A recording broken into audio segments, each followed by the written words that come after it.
मध्य प्रदेश विधानसभा चुनाव 2023 में जमकर वोटिंग हुई। वोटिंग के बाद सबके मन में एक ही सवाल है, कांग्रेस, भाजपा या तीसरा मोर्चा, और कौन बनेगा मुख्यमंत्री, किसकी होगी जीत।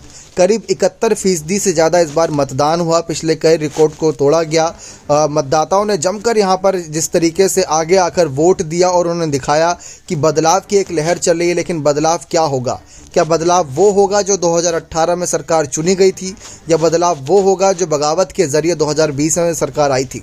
सबके मन में सवाल है। और सबके मन में सवाल ये भी है कि मान लीजिए बीजेपी आती है तो मुख्यमंत्री कौन बनेगा, और मान लीजिए कांग्रेस आती है तो मुख्यमंत्री कौन बनेगा, और अगर दोनों को ही बहुमत नहीं मिला तो किसके पास सत्ता जाएगी और कौन मुख्यमंत्री पद की शपथ लेगा। सवाल बहुत बड़ा है। तो चलिए अपनी इस वीडियो के जरिए आपको पूरी जानकारी देते हैं। लेकिन उससे पहले चैनल पर नए हैं, सब्सक्राइब नहीं किया तो चैनल को जरूर सब्सक्राइब कर दीजिएगा।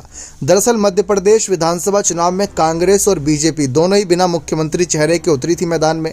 कांग्रेस का तो पुराना रिवाज रहा है कि वो बिना सीएम फेस के ही चुनाव लड़ती है, चाहे राजस्थान हो, छत्तीसगढ़ हो, तेलंगाना हो, या मिजोरम हो, या मध्य प्रदेश हो, बिना मुख्यमंत्री के चेहरे के चुनाव लड़ती है। लेकिन बीजेपी कई राज्यों में अपने सीएम फेस को आए कर देती है। लेकिन इस बार मध्य प्रदेश में ऐसा नहीं था।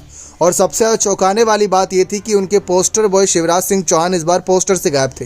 पीएम मोदी और कमल का चुनाव चिन्ह ही नजर आ रहा था। लेकिन जो सवाल सबके मन में है कि इस बार बीजेपी ने करीब 7 सांसदों को, 3 केंद्रीय मंत्रियों को उतार दिया चुनाव में, वो भी विधानसभा के, तो क्या उनमें से ही कोई बनेगा मुख्यमंत्री? दरअसल ऐसा कुछ होने वाला नहीं है। अगर कांग्रेस की बात करें तो कांग्रेस में लड़ाई किसके किसके बीच है, दिग्विजय सिंह या फिर कमलनाथ। तो दिग्विजय सिंह तो पहले ही हाथ पीछे कर चुके हैं, तो साफ तौर पर वहां पर एकमात्र चेहरा कमलनाथ बचते हैं। यानी कांग्रेस की अगर सरकार बनती है तो कमलनाथ अगले मुख्यमंत्री पद के तौर पर शपथ लेंगे, जो 2018 में भी उनको शपथ दिलाई गई थी और सरकार का कार्यकाल पूरा नहीं हुआ था। वो सरकार बीजेपी के द्वारा सिंधिया की बगावत की वजह से गिरा दी गई।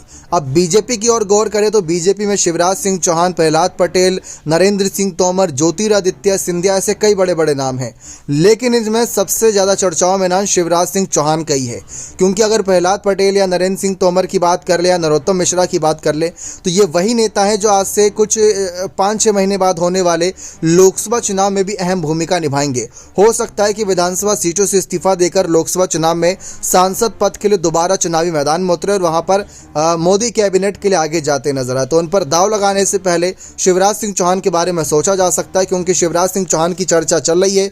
तो शिवराज सिंह चौहान को मोदी कैबिनेट और बड़ी बैठकों से अभी देखा जाए तो हाल ही में दूर किया गया था। तो उसके बाद चर्चा थी कि शिवराज सिंह चौहान को शायद आगे ना किया जाए। लेकिन अब जो हालात बन रहे हैं, अभी देखा जाए तो 64 वर्ष के ही हुए हैं शिवराज सिंह चौहान, तो एक और बार इनको मुख्यमंत्री के तौर पर प्रोजेक्ट आगे किया जा सकता है।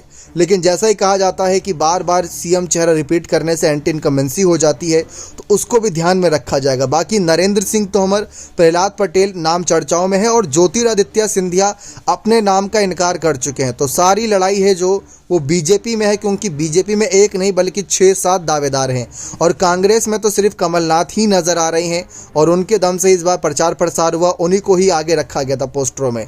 लेकिन ना शिवराज नजर आए, ना ही महाराज नजर आए और ना ही नरेंद्र सिंह तोमर नजर आए। तो पीएम मोदी के कहीं ना कहीं चेहरे पर चुनाव लड़ा गया है, तो तय भी वही करेंगे। अब देखते हैं नए हालात क्या बनते हैं। बने रहे चैनल के साथ। बहुत बहुत धन्यवाद।